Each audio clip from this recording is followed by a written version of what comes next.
Hello friends, कैसे हैं आप लोग। आई होप अच्छे होंगे। आज मैं इस वीडियो में बात करने वाला हूँ आज हुए डब्ल्यू के मंडे नाइट रॉ के एपिसोड के बारे में। किस तरीके आज में पूरा डब्ल्यू का पूरा मंडे नाइट रॉ देखने को मिला है, जो कि एलिमिनेशन चैम्बर के बाद का पहला मंडे नाइट रॉ है। तो मैं उसके बारे में पूरा डिटेल में बात करने वाला हूँ, तो आप लास्ट तक जरूर बने रहिएगा।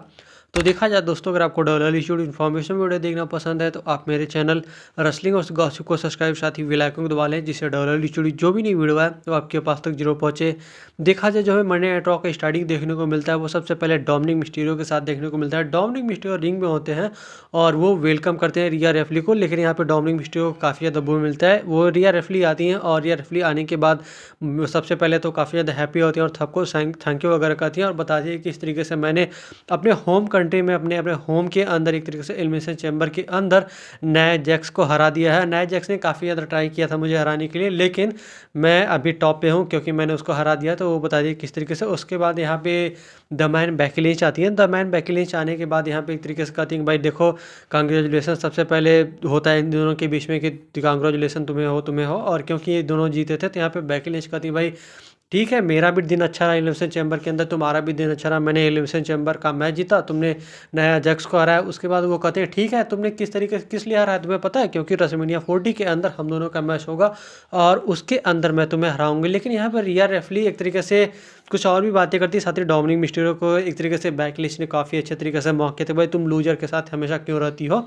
लेकिन इस पे जो रिया रेफली का रिप्लाई होता है वो काफ़ी था। रिया रेफली कहती है कि भाई देखो, जो सबसे अच्छे मेंस का जो होता है, कोई भी अच्छा मेन का भी सक्सेस होता है जब वो इसके पीछे जो हाथ होता है एक वुमेन का हाथ होता है। लेकिन वो कहती हैं भाई लेकिन मेरे पीछे नहीं, बल्कि मैं हमेशा आगे रहती हूँ क्योंकि मम्मी ऑन द टॉप। इसके बाद बैकी लिंच जो होती हैं कुछ सिंपली कुछ करती नहीं, लेकिन यहाँ पे नाया जैक्स आके अटैक कर देती है, जिसके बाद नाया जैक्स ने बैकी लिंच को काफ़ी बुरी तरीके से अटैक किया था, जो कि कह सकते भाई नाया जैक्स का अब नेक्स्ट टारगेट के तरीके से बैकी लिंच होने वाली है, जो कि कह सकते भाई बैकी लिंच के लिए काफ़ी घटिया बात है।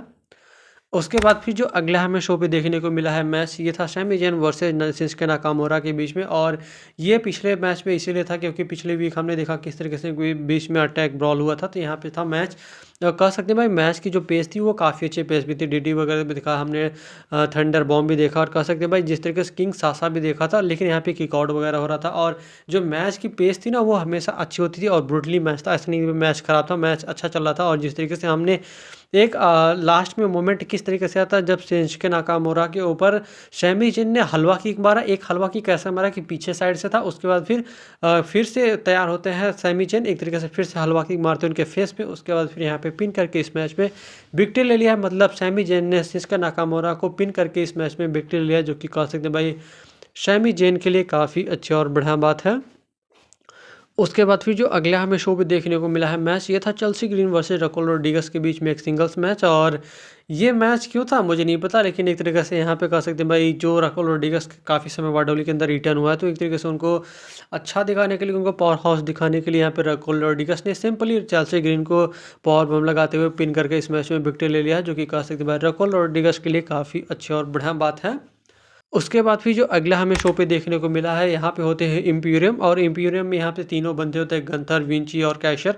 ये तीनों बंदे रिंग्स में होते हैं और गंथर एक तरीके से बता देते हैं किस तरीके से भाई देखो, मैंने पिछले वीक जो है जे उसो को हराया है, क्योंकि जे उसो ही एक ऐसा बंदा है जो कि मेरे पास चैंपियनशिप जीतने के लिए करीब आया था, लेकिन मैंने उसको भी हरा दिया। और कोई भी ऐसा बंदा नहीं है जो कि वर्दी बंदा जो मुझे चैंपियनशिप के लिए चैलेंज करें। लेकिन कुछ लोग एक तरीके से मैं चाहता हूँ कि भाई अब कौन होने वाला है, वो फेस कौन होने वाला है, वो चेहरा कौन होने वाला है, वो अपोनेंट कौन होने वाला है जो कि मुझे रेसलमेनिया 40 के अंदर फेस करेगा। क्या वो सैमी ज़ेन होने वाला है, क्या वो चैट केबल होने वाला है, क्या वो मिज होने वाला है, या फिर R-Truth।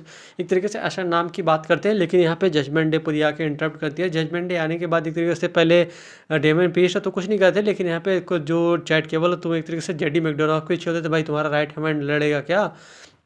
लेकिन उनको एक तरीके से चैलेंज करते हैं डोमिनिक मिस्टीरियो। डोमिनिक मिस्टीरियो एक तरीके से गंथर के सामने जाते हैं और गंथर के सामने कहते हैं कि भाई मुझे जो तुम्हारा गोल्ड है वो हमारी जजमेंट डे के अंदर चाहिए और मैं तुम्हें चैलेंज कर रहा हूँ इस चैंपियनशिप के लिए, वो भी रेसलमेनिया 40 के अंदर। मतलब यहाँ पे जजमेंट डे का जो पलड़ा है वो थोड़ा सा भारी तो दिखा, एक तरीके से अटैक करना चाहते थे, लेकिन यहाँ पे ब्रॉल वगैरह नहीं हुआ था। लेकिन डोमिनिक मिस्टीरियो एक तरीके से अटैक करने के मूड में थे और कह सकते हैं भाई डोमिनिक मिस्टीरियो बैक स्टेज में रिया रेफली भी काफ़ी ज़्यादा गुस्से में होती है कि तुमने क्या किया, तुमने गंथर को एक तरीके से चैलेंज किया, ये तुम पागल वगैरह होगा। लेकिन इसके बाद फिर जो हमने देखा था मंडे नाइट रॉ पे, वो था इम्पीरियम वर्सेज न्यू डे के बीच में टैग टीम मैच और ये था स्ट्रीट फाइट मैच। और भाई इस मैच की जो ब्रुटैलिटी, इस मैच की जो पेस या फिर कह लें इस मैच की जो क्वालिटी थी वो वाक़ई में काफ़ी अच्छे लेवल की थी। जिस तरीके से हमने कैंडल स्टिक स्टील चेयर का यूज़ किया, टेबल का यूज़ किया, भाई कैंडल स्टिक से जो ये आपस में धुलाई कर रहे थे, मतलब न्यू डे की भी पिटाई हुई, साथ ही यहाँ पे जो इम्पीरियम की पिटाई, मतलब अच्छे तरीके से यहाँ पे इन दोनों ने धोया था। और जो इस तरीके से जो जेवियर वुड्स के ऊपर जो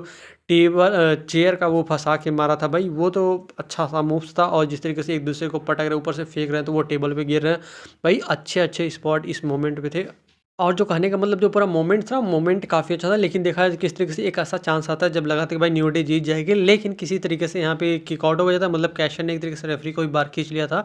उसके बाद कैशर ने एक तरीके से कोफी किंगस्टन के मुंह पे मारा चेयर था वगैरह से, जिसके बाद यहाँ पे एक तरीके से कैशर ने पिन करके इस मैच में विक्ट्री लिया, जो कि कह सकते हैं इम्पीरियम इस मैच में जीत गए, जो कि उनके लिए काफ़ी अच्छी और बढ़िया बात है। उसके बाद फिर जो अगला हमें शो पे देखने को मिला है, ये था टैग टीम मैच, जहाँ पे होती है शायना बजला and joystick versus Andy Harvard and कैंडिस Larry के बीच में। और देखा जाए तो ये मैच काफ़ी अच्छा चलता है, लेकिन भाई इस मैच में जो विक्ट्री मिलती है वो शायना बजला एंड जॉयस्टिक को मिलती है, तो उनके लिए काफ़ी अच्छी और बढ़िया बात है। उसके बाद फिर जो अगला हमें शो पे देखने को मिला है, यहाँ पे होते हैं ड्रू मैकेंटायर। हाँ भाई, एलिमिनेशन चैम्बर के 2024 के विनर ड्रू मैकेंटायर आने के बाद एक तरीके से सभी को एक तरीके से थैंक यू वगैरह कहते हैं वी डिड इट। और एक तरीके से यहाँ पे लोग काफ़ी ज़्यादा हैप्पी भी होते हैं। एक तरीके से वो सीएम पंक को मॉक भी किया, किस तरीके से उन्होंने कहा भाई देखो सीएम पंक एलिमिनेशन चैम्बर के होता तो वो जीत जाता, लेकिन मैं नहीं जीता, तो उसका सेलिब्रेशन वगैरह भी मैंने किया। और एक तरीके से सीएम पंक के स्टाइल में वो रिंग में बैठते हैं और एक तरीके से वो चैंपियनशिप के बारे में बात करते हैं। और यहाँ पे सेथ रॉलिंस को कॉल आउट करते हैं। सेथ रॉलिंस आते हैं और यहाँ पे एक तरीके से ड्रू मैकेंटायर कहते हैं भाई देखो हमारा और तुम्हारा मैच होना चाहिए रेसलमेनिया के अंदर, लेकिन तुम एक तरीके से ब्लड लाइन के साथ उलझे हुए तुम चैंपियन हो भाई, तुम मंडे नाइट रॉ पे ध्यान दो, क्या तुम स्मैकडाउन पे जाते रहते हो, क्या तुम रोमन रिंग्स और ब्लड लाइन के बारे में बात वगैरह करते हो। लेकिन इस पर एक तरीके से जो सेथ रॉलिंस ने एक्सप्लेनेशन किया वो काफ़ी, उन्होंने कहा भाई देखो कुछ रिस्क ले लेना चाहिए, और जो मैं ले रहा हूँ वो मेरे लिए है, मेरी फिट होगा या फिर नहीं होगा ये तो मुझे नहीं पता, लेकिन एक तरीके से जो ब्लड लाइन है वो हमेशा पावर में रहना चाहती है। उस पावर को ख़त्म करने के लिए चाहे तुम चैंपियन हो चाहे मैं चैंपियन हो, लेकिन हमें उसे ख़त्म करना ही पड़ेगा। तो एक तरीके से यहाँ भी कहते हैं। लेकिन इसके बाद सेथ रॉलिंस से ये कहते हैं भाई ठीक है, रेसलमेनिया 40 के अंदर हम दोनों का मैच होगा, तुम होगे हम होंगे, और ये होगा वर्ल्ड हेवीवेट चैंपियन एक तरीके से। और यहाँ पे कहते हैं कि भाई जो भी, मैं तुम्हें दोबारा बता दूँ, यहाँ पे जो सबसे अच्छा बंदा होगा वही एक तरीके से चैंपियनशिप जीतेगा। और ये तुम्हें मैं दोबारा बता रहा हूँ, जो कि कह सकते हैं इनके बीच में जो सेगमेंट था ये रेसलमेनिया 40 को हीटअप करने के लिए काफ़ी अच्छा था। उसके बाद फिर जो अगला हमें शो पे मैच देखने को मिला है, यहाँ पे सिंगल्स मैच था Nia Jax versus Liv Morgan के बीच में। मैच अच्छा चलता है, स्टार्टिंग में नाया जैक्स ने एक तरीके से समोन ड्रॉप वगैरह भी मारा था, लेग ड्रॉप भी वगैरह मारा था, मतलब नाया जैक्स ने एक तरीके से अच्छा पेस बनाया था। लेकिन यहाँ पे लिव मॉर्गन ने भी काउंटर अटैक करना चालू कर देती है, और ऐसा लग भी रहा था कि यहाँ पे कुछ ना कुछ पंगा जरूर होगा। और बैकी लिंच आके एक तरीके से नाया जैक्स के ऊपर अटैक कर देती है। हाँ भाई, बैकी लिंच ने नाया जैक्स के ऊपर अटैक किया, जिसकी वजह से मैच ऐसे ही खत्म हो गया। और लिव मॉर्गन इस चीज़ से काफ़ी ज़्यादा गुस्से में थी। बैक स्टेज में लिव मॉर्गन ने एक तरीके से नया बैकी लिंच से कहती है भाई तुम मेरे रास्ते मत आओ। और नया जैक्स का जो स्टोरी है अभी थोड़ा सा ऐसा ही चल रहा है, जो कि कह सकते हैं भाई इनके बीच में कुछ आने वाले समय में पंगा जरूर होगा, जो कि कह सकते हैं भाई नया जैक्स लिव मॉर्गन और बैकी लिंच के लिए काफ़ी अच्छी और बढ़िया बात है। वहीं जो हमें डब्ल्यू के मंडे नाइट रॉ पे जो मेन इवेंट में देखने को मिला मैच, ये था Cody Rhodes versus Grayson Waller के बीच में सिंगल्स मैच। और ये मैच इसीलिए था क्योंकि ग्रेसन वॉलर एक तरीके से कोडी रोड्स को चैलेंज करते हैं, क्योंकि तुमने एक तरीके से मेरे भाई को मतलब ऑस्टिन थ्योरी के ऊपर अटैक किया था, इसलिए यहाँ पे मैच था। एक तरीके से कह सकते हैं मैच काफ़ी अच्छा चलता है, लेकिन यहाँ पे मैच की जो एंडिंग होती है जो कोडी रोड्स के कोडी कटर और क्रॉस रोड के साथ मिलती है, जो कि कह सकते हैं भाई कोडी रोड्स के लिए काफ़ी अच्छी और बढ़िया बात है।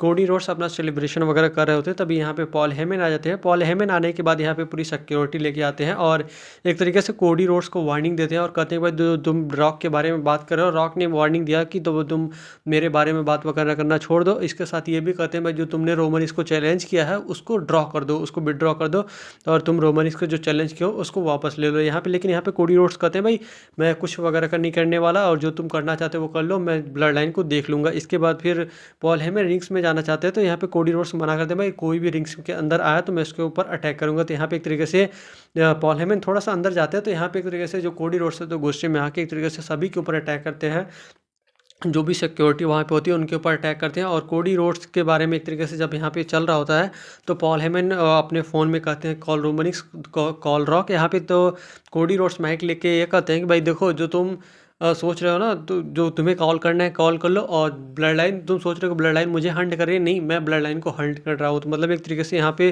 तो कोडी रोड्स ने भी द रॉक और रोमन इसको वार्निंग दे दिया पूरी तरीके से, जो कि कह सकते भाई कोडी रोड्स के लिए काफ़ी अच्छी और बढ़िया बात है। तो देखा जाए दोस्तों, जो आज का मंडे नाइट रॉ था वो वाकई में काफ़ी अच्छा था, जो कि कह सकते हैं मंडे नाइट रॉ के लिए काफ़ी अच्छी और बढ़िया बात है। तो देखा जाए दोस्तों, जो आज का वीडियो था यहीं तक था। अगर वीडियो अच्छा लगा तो वीडियो को लाइक शेयर, साथ ही चैनल को सब्सक्राइब जरूर कर ले और अपने दोस्तों वगैरह तक जरूर शेयर करें। Thank you.